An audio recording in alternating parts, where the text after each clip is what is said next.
Hello and welcome to the Health Q channel, the health awareness channel where our mission is to motivate you to look at the brighter side of the health. I am your host, physiotherapist Meghna Dave, and in today's video, I have come up with some of the tips that would be helpful for the caretakers or else caregivers of an hemiplegic patient.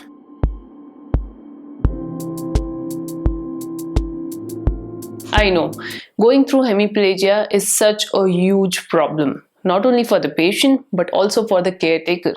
It is mentally exhausting, physically exhausting, and a little bit worrisome as well. The patient has got a lot of disabilities and the comorbidities are more, risks are more, and there is always in doubt when the patient would be well. This not only puts emotional pressure on the patient, but at the same time to the family members and caregivers as well. And sometimes it's the caregivers who get exhausted and just give up on the recovery.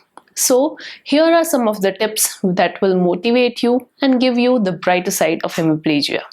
So let's get started. The first thing that I would like to advise you all is try to put yourself in the shoes of the patient. How you can do this is by educating yourself about learning what exactly is stroke, what exactly is hemiplegia, what happens in hemiplegia. If required, talk to your doctor, talk to your physiotherapist and understand what all things the patient might go through.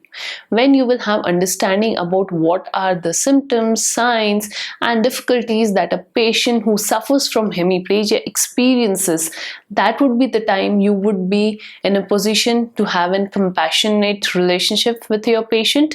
At the same time, you will be empathetic and you would be able to give a better care. This is a very important thing.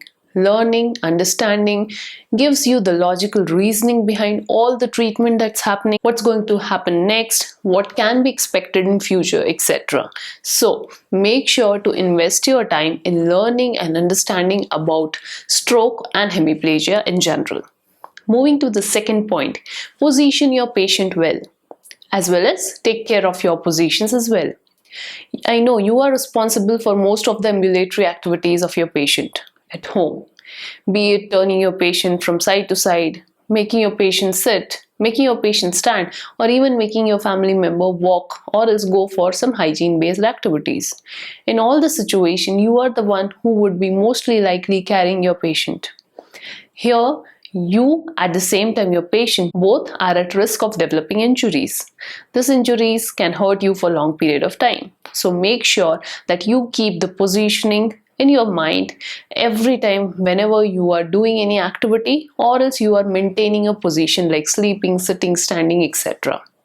Right positions help in maintaining a good joint alignment, prevents injury and thus helps in faster recovery.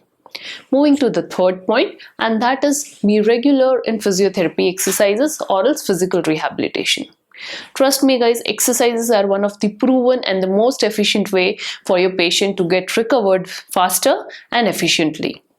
Make sure to take help of your physiotherapist in understanding the exercises, what all things you need to do, what all exercises you need to do and where you need to make patient to do these exercises.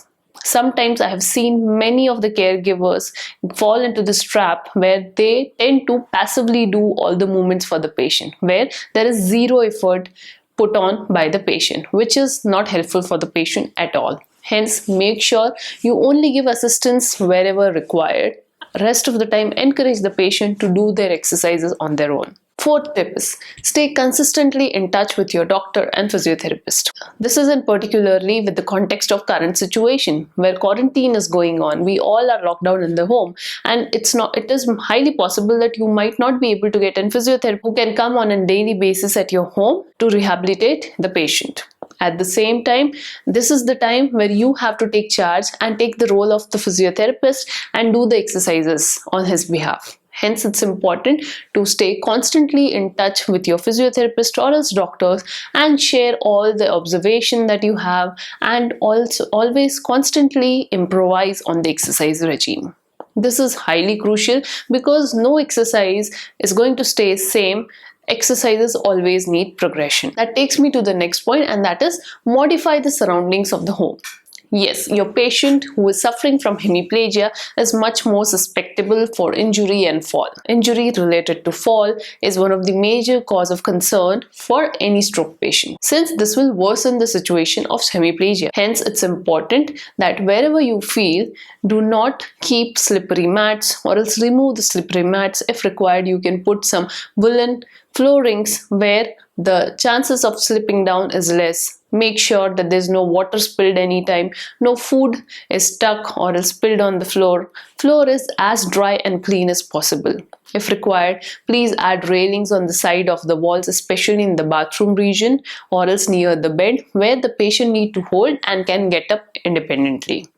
These certain small modifications would be very much helpful for your patient. At the same time, it will ease out your effort in mobilizing your patient.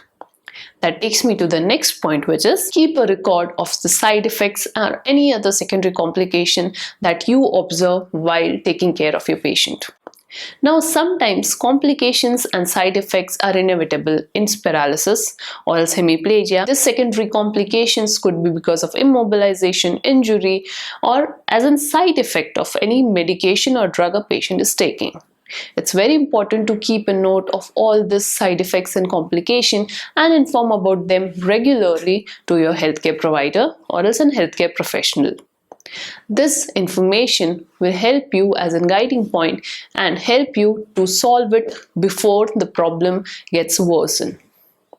That takes me to the next point, which is keep pushing the plateau. After 2 to 3 months of recovery from stroke, patient tends to reach to a phase of plateau. This is a phase where the recovery will slow down. Despite of you doing exercises, despite of patient doing exercises, you will see that the rate of recovery which was happening earlier has slowed down. Do not worry at this point. This is just a sign that body needs more pushing, and this is the time to add on more exercises, maybe little more complex exercises in the patient's exercise regime. So here again, you need to talk to your physiotherapist and identify that that plateau has reached, and then once the physiotherapist gives you next set of exercises, you need to learn that properly and make sure that you make your patient do those exercises regularly. Next thing is be emotionally strong. Stroke or else hemiplegia is a situation which emotionally drains out the strength of patient as well as the caregivers or else family members. Since you are the caregiver, you own the responsibility to take care and motivate your patient to push himself and get back to the normal. But if you yourself lose that emotional strength, what will happen to patient? They will get depressed faster. Hence, it's very important to not only focus on your patient's mental health, but your own mental health as well.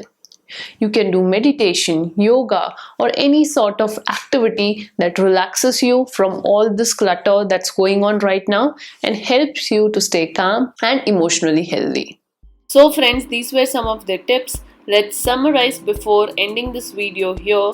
The first tip is put yourself in patient's shoes. Be empathetic to your patient. Try to understand what they are going through by educating yourself. Take care of your posture at the same time your patient's posture. Do not let go of wrong postural habit as a source of pain. Encourage the patient to do exercises on a regular basis. Be consistent with the exercises and always focus on doing active assisted or else active exercises as much as possible. Always stay in touch with your doctor and physiotherapist and keep them informed and updated about all the progression and all the observation that you are seeing in your patient. Try to make your house surroundings more friendly to the patient. Make sure that there are enough railings, anti-slip mattresses that ensure that the patient gets minimum injuries as possible. Keep a record of all your observation, including the side effects and the secondary complications that you see that the patient is developing either due to the medications or else due to posture or spasticity, anything. Make sure to keep a note of it. It is very much possible that the patient might reach to the state of plateau which means that the body needs more exercises, some more modification, and some more difficult exercises that he is supposed to do and can do. So, encourage to keep on pushing the patient post the state of plateau. Try to stay emotionally strong. Do not lose hope. Do not lose patience. It's very important to be in support system of your patient. So if required, you can take some breaks, do meditation, do yoga, whatever that allows you to keep your mental health strong, that can help you to stay in support with your patient. So, friends, these were some of the tips for all the lovely caregivers who are taking care of your family members or some loved one who's going through that bad stage of hemiplegia. I wish all the strength to you. I hope these tips are helpful for you. If yes, make sure to like this video, share this video with your friends and family members, and do not forget to subscribe to HealthQ channel. Thank you.